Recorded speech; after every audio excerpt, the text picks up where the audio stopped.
Todos me ouvem? Sim, eu também. Bom dia a todos, sejam muito bem-vindos.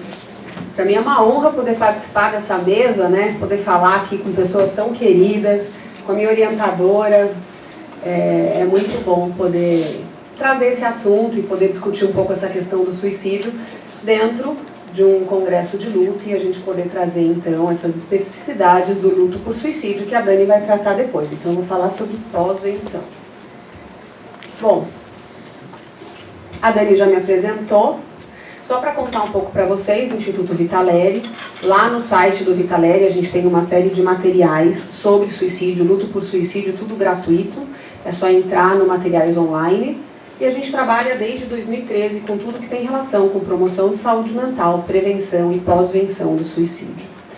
Mas afinal, vamos começar a pensar um pouquinho, né? Se a cada 40 segundos alguém morre no mundo por suicídio, a cada 41 segundos alguém é deixado para trás para lidar com essa perda. Essa é uma campanha da Fundação Americana. E aí, se a gente tem 800 mil suicídios por ano no mundo, a Organização Mundial da Saúde falava, alguns anos atrás, de 6 a 10 pessoas extremamente impactadas por essa morte. Alguns outros autores vão falar de 25, 50, e a Organização Mundial da Saúde, então, em 2018, aumentou esse número para 145 pessoas para cada suicídio completo. Se a gente pensar numa escola ou numa empresa, esse número ainda pode ser muito maior do que 145 pessoas. E aí, se a gente começar a fazer as contas, olha só, aqui é um gráfico mostrando o crescimento mínimo do número de sobreviventes no Brasil, sobreviventes enlutados, tá, gente? Aí a gente tem essa questão do termo, porque o sobrevivente é a tradução do termo survivor. E aqui no Brasil, se a gente falar sobre só sobrevivente, a gente pode confundir isso com aquele que tentou e sobreviveu, tá? Mas aqui eu tô falando de sobreviventes enlutados. E a Dani, eu sei que vai questionar isso na apresentação dela. Vamos lá. Então, se a gente olhar os números que a gente teve de suicídio, em 2012, né, 12 mil suicídios, e multiplicar por 6, 59, 105, quem quiser refazer a conta pode fazer, eu juro que está certinho. Se a gente somar esse número de pessoas nesses últimos 10 anos, a gente vai para 500 mil sobreviventes. Se a gente tem 32 suicídios por dia, a gente vai ter pelo menos 160 sobreviventes. Sendo que a gente não fala sobre isso. E aí, se a gente pegar aquele número novo da Organização Mundial da Saúde de 145 pessoas e multiplicar, a gente vai ter 4.640 pessoas por dia, 1.740.000 pessoas por ano. Né? E, novamente, o luto por suicídio ele acaba sendo o tabu do tabu. Se a gente não fala de suicídio, luto então, porque afinal eles são os culpados. Né? Se alguém morreu numa família, é porque alguma coisa errada tem naquela família. Pelo menos é o que nos fala vamos dizer assim, o imaginário popular. E aí, para tratar desse tipo de luto, foi criada a pós-venção. A pós-venção é qualquer ato apropriado e de ajuda que aconteça após o suicídio com o objetivo de auxiliar os sobreviventes a viverem mais, com mais produtividade e menos estresse que eles viveriam se não houvesse esse auxílio.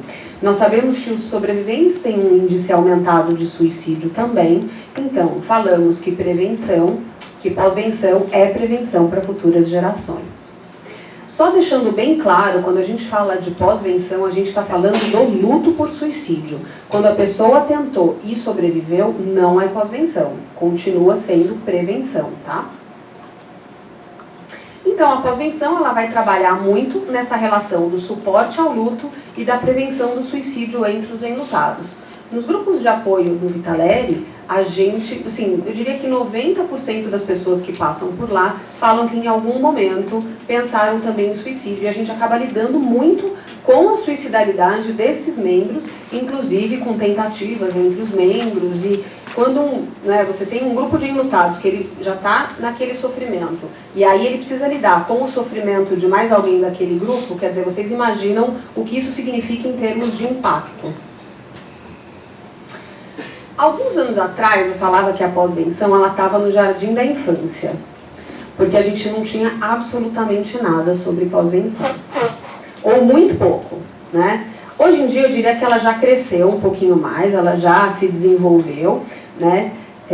E na história da pós-venção no Brasil, a gente tem em 2006, junto com a Estratégia Nacional, foi feito o programa Conviver, que foi no Rio de Janeiro para atender os familiares, só que esse programa acabou em 2008, não teve continuidade, né?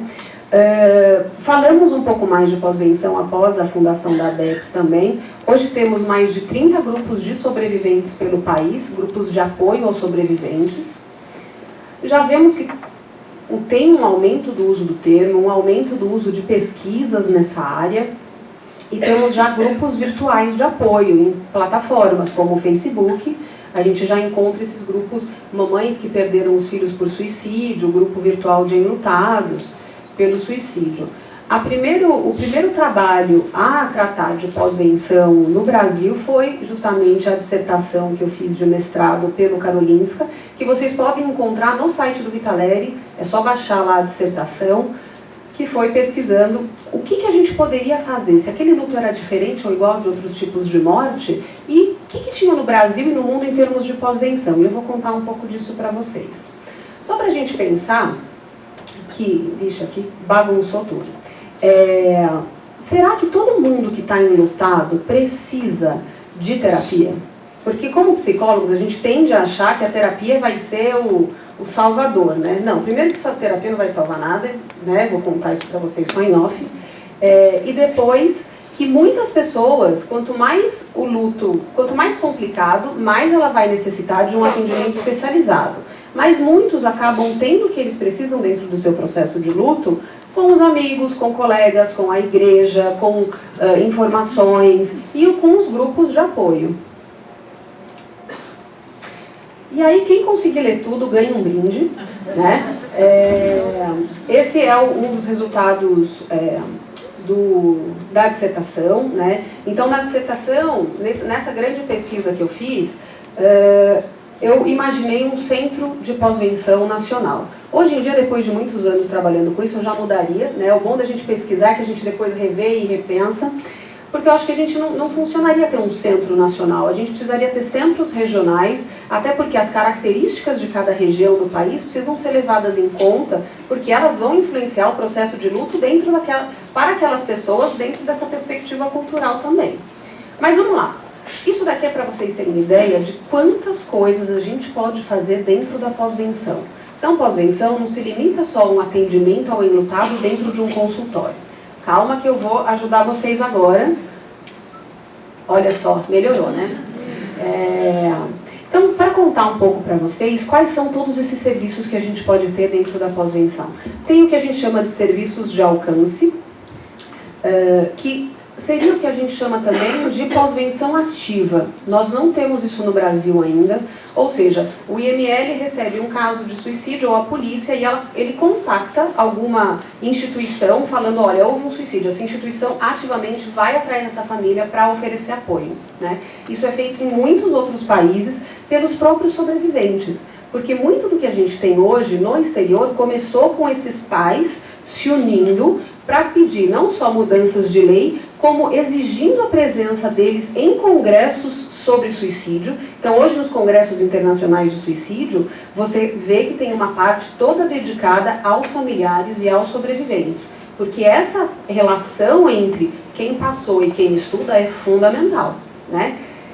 E muitos desses serviços são oferecidos por eles. Vocês imaginam o trauma que é para uma família passar por um suicídio e ainda voltar do velório, voltar do IML e ter que limpar a cena, né? Coisa que nós já escutamos, assim, a pessoa voltou, ainda teve que chegar, a mulher tinha se matado com um tiro na cabeça e o marido teve que limpar tudo. Então, tem locais que até oferecem esse tipo de serviço, se eu não me engano, na Austrália. Então, eles dão suporte, dão um material impresso e ajudam na comunicação das mortes por suicídio. Essa seria uma parte. Outra parte, associações comunitárias, políticas e acadêmicas. Nós não temos uma associação de sobreviventes, né? Até porque, como eu falei, a pós-venção no Brasil ela ainda está caminhando.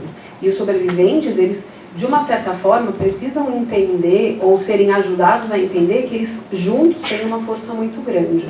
Só que também a gente precisa olhar que a gente está falando com pessoas que estão extremamente traumatizadas por um luto que ele vai ser mais longo, mais intenso, né, do que outros tipos de morte. Aqui, ainda não temos os serviços de alcance e nem associações. Então, essa pesquisa foi publicada em 2011, a gente está em 2019, você vê que muitas coisas ainda não aconteceram. Fica a dica que quem quiser montar, né, tá aí um monte de coisa que dá para fazer.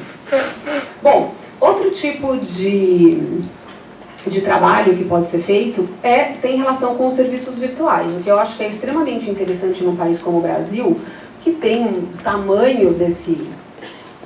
Que susto, achei que ela já ia por tempo esgotado. Que tem um tamanho enorme e muitas pessoas que não têm acesso ao CAPS, não têm acesso a serviços de saúde básicos em regiões mais afastadas, né? E aí também, se a gente pensar que os suicídios ocorrem mais no interior do que na capital, a gente vai pensar que vai ter um número maior de enlutados nessas regiões e em muitas